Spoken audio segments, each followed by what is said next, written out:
It's mid-November 2020 and I am going to make a road trip. So I'm normally based around here, around Manchester and Macclesfield here. And I'm going to travel along the North Wales coast and then come down through Snowdonia, visiting a friend who lives near Majic. And then I'm going to travel down the coast here and visit some land that I have here. And then I'm going to visit some friends who live in a community here. And then I'm coming up to Shropshire area to stay at another friend's house for a few days and help him out while he clears the house out. And then I'll be driving back up to Macclesfield. So here is North Wales in a bit more detail. The green area is Snowdonia and here is Snowdon. Now when we first arrived in North Wales, we came from Macclesfield and we were living in a converted ambulance. My daughter was about 4 and my little boy was 3 months old. And we spent quite a few months all over North Wales and ended up here in Blaenau Ffestiniog with a group of people. We were trying to set up a community. That wasn't terribly successful. And after a year, we moved to what used to be a community over here near Rostrifan. It was no longer a community as such, but there was still quite a lot of people living there. And we had a couple of rooms in a converted stable block in 5 acres of land. It was beautiful and the children had a wonderful time just running around in the land. There were lots of other children there for them to play with. It was a relatively short cycle ride down to Dina Stinkler, the beach, and a short cycle ride into Carnarvon for my son's nursery and shopping, but a bit tough getting back up the hill. I was very fit. And then after about 5 years at that community, we moved to Carmel here, which was where the children went to school. Now, while we lived in North Wales, we made friends with an elderly gentleman who lived over here in Mulvra, and we visited a lot. And frequently with him and other friends, we would come down here to Pwllheli.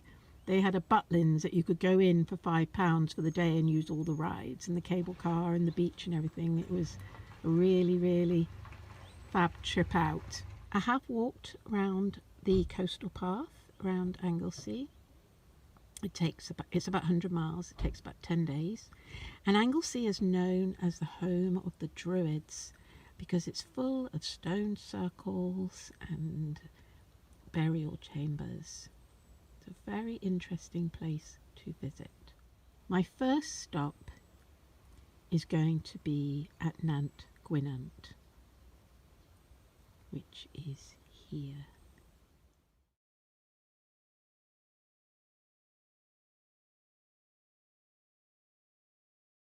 Hello lovely people. So this is Nant Quinante in Snowdonia. In fact, Snowdon is behind that mist. So about 30 years ago, I used to come to a dance camp here. It was just at the end of the lake, behind the trees. And the first year, there were 2-week camps. The first year, we had about, I don't know, 300-400 people turn up. It was a big camp. And it rained. Except for the middle day when it was sunny, it rained for like 2 weeks. I think most people left halfway through. The second year, it was windy and everything blew down, but it rained as well and the water table rose. And again, we had one nice day halfway through, but most people left. I think that year we had even more people, like 600. Of course, the next year nobody wanted to risk it again. Didn't want to risk being flooded out. And so there was only a few of us, and we had the most glorious weather you can imagine. So we used to swim in the lake. My daughter, when I first went, was about 1.5. And I think I went for 4 years. I think I even organised the last one. There was about 10 of us. And I think by then I had my second child. I think he was about 6 months, or maybe he was about 18 months. I remember him trying to chop wood with an axe. It was such a magical place. It is such a magical place. Don't know if you can see the rain. It's sort of moving sideways in front of the hill.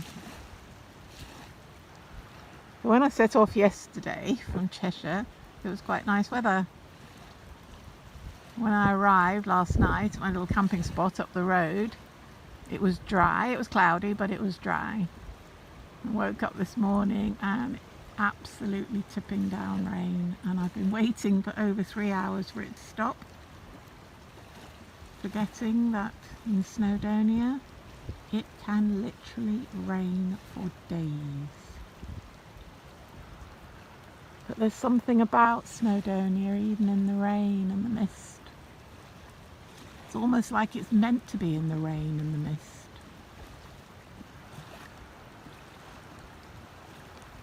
Such a magical place.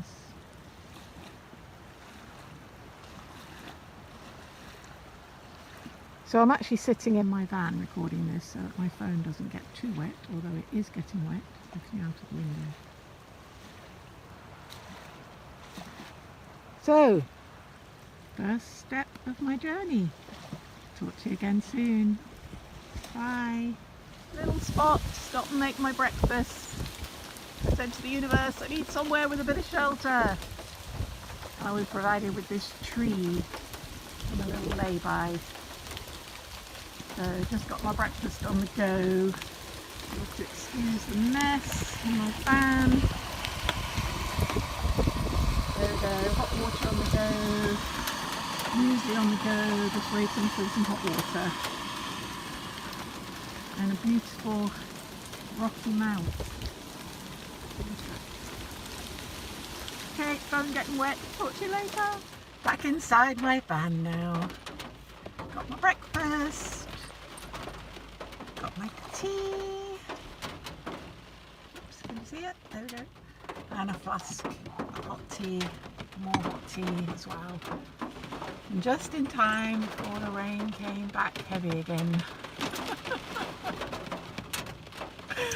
Oh dear, who'd do a road trip in the middle of November in Snowdonia? Hey, but it's not that cold actually. It's not that cold. It's just wet. Those are my 3 children, by the way. And there, although that's a very old photograph.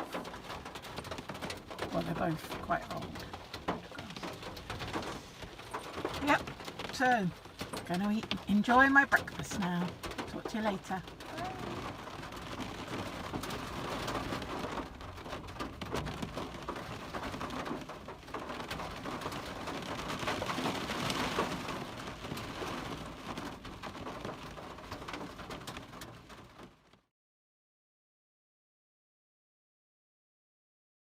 Windy, but it has stopped raining. So I've arrived in Galette, which means Galette's grave, and here is the grave. So it's a story about, in the 13th century, Llewellyn, the Prince of the North Wales, went hunting, and he left his dog Galette behind to look after the baby.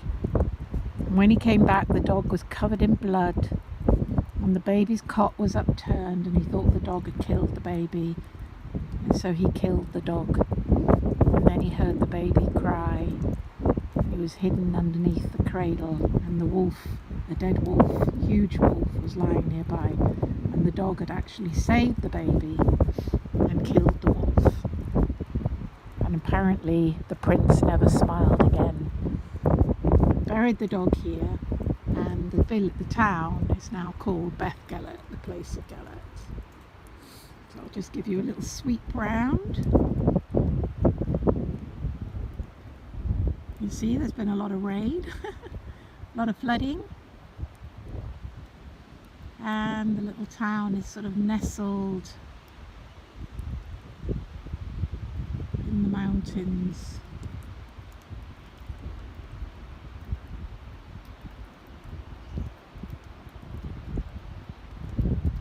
The Victorians never used to like Snowdonia much. They found it too forbidding. There are some valleys that seem to never ever get the sun.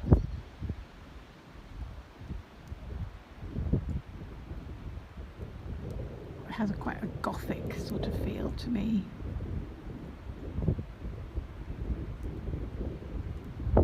Okay, onwards.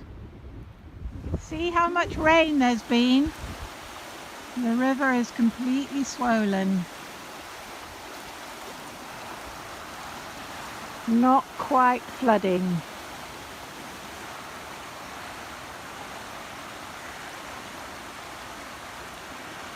The air must be very clean here.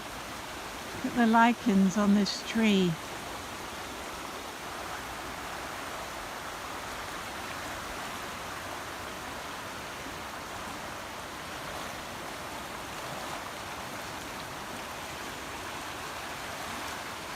So Snowdonia, the industries here have obviously been sheep.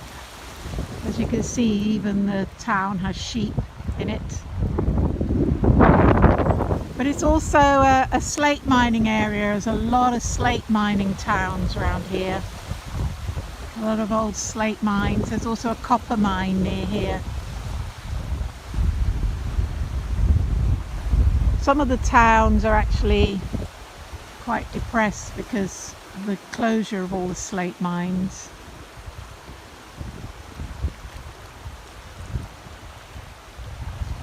Obviously now tourism is a big aspect, big income for Snowdonia.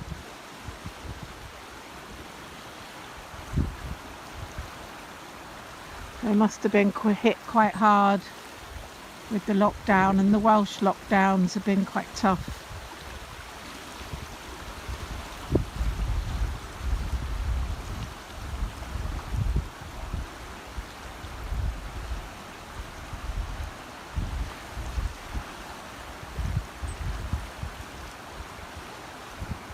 Of course, Wales is famous for its dragons.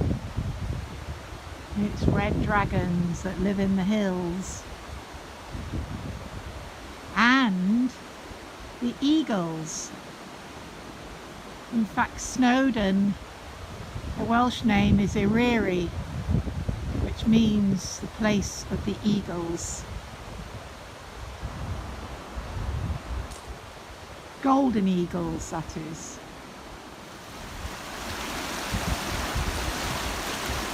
Actually, the confluence of two rivers.